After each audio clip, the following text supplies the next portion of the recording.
എല്ലാവർക്കും cross media പോളിറ്റിക്സിലേക്ക് സ്വാഗതം. പത്രോസ് ലീഹ ബൈബിൾ ചരിത്രത്തിലെ വളരെ പ്രധാനപ്പെട്ട വ്യക്തിയാണ്. യേശുവിൻ്റെ ശിഷ്യനായിരുന്നു. ആദ്യകാല സഭയുടെ പ്രവർത്തനങ്ങൾക്ക് നേതൃത്വം കൊടുത്തു. എന്നാൽ ഈ പത്രോസ് ലീഹയുടെ ജീവിതം നമ്മൾ പരിശോധിക്കുമ്പോൾ ഉയർച്ച താഴ്ചകളുടേതായിരുന്നു.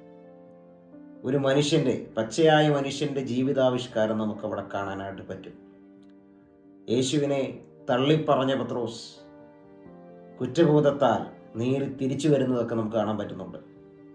യേശു ഉയർത്തെഴുന്നേൽക്കുമെന്ന് പറഞ്ഞെങ്കിലും അതൊന്നും വിശ്വസിക്കാതെ താൻ പിൻപറ്റിയ ക്രിസ്തുവിൻ്റെ ആശയങ്ങളെ വിട്ട് വീണ്ടും തിരിഞ്ഞു പോകുന്ന പത്രോസിനെയും കാണാൻ പറ്റുന്നുണ്ട്. ഒടുവിൽ ഉയർത്തെഴുന്നേറ്റ ക്രിസ്തു പത്രോസിന് പ്രത്യക്ഷമാവുകയാണ്.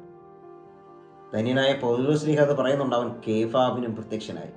ആ കണ്ടുമുട്ടൽ, ഉയർത്തെഴുന്നേറ്റ ക്രിസ്തുവിൻ്റെ പ്രത്യക്ഷത പത്രോസ് ലീഹയെ രൂപാന്തരപ്പെടുത്തി.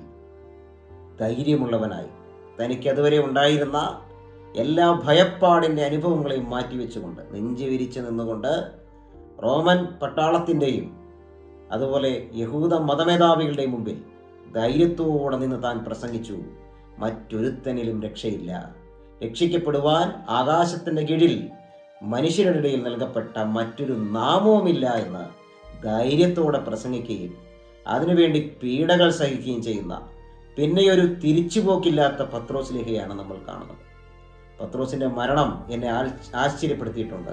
അതെങ്ങനെയാണെന്ന് പറഞ്ഞാൽ, തൻ്റെ പ്രാണനാഥൻ്റെ പാദത്തിങ്കൽ ചുംബിച്ചുകൊണ്ട് എനിക്ക് മരിക്കണമെന്ന് പറഞ്ഞ് എന്നെ നേരെ ക്രൂശിക്കരുതെന്ന് പറഞ്ഞ പത്രോസിൻ്റെ ക്രിസ്തു സ്നേഹം അത് ആരെയും രൂപാന്തരപ്പെടുത്തുന്നതാണ്. പത്രോസിൻ്റെ ജീവിതം ഇതൊക്കെയും നമ്മൾ പഠിക്കുമ്പോൾ ആ ജീവിതത്തിൽ നിന്ന് നമുക്കൊരുപാട് പഠിക്കാനുണ്ട്. തെറ്റുപറ്റിയേക്കാം, പിന്മാറിപ്പോയേക്കാം, എന്നാൽ തിരിച്ചു വരാൻ കഴിയുമെന്നുള്ളത്, ക്രിസ്തുവിൻ്റെ ധീരസാക്ഷിയാകാൻ കഴിയുമെന്നുള്ളത് പത്രോസ് ലീഹ നമ്മെ ഓർമ്മിപ്പിക്കും.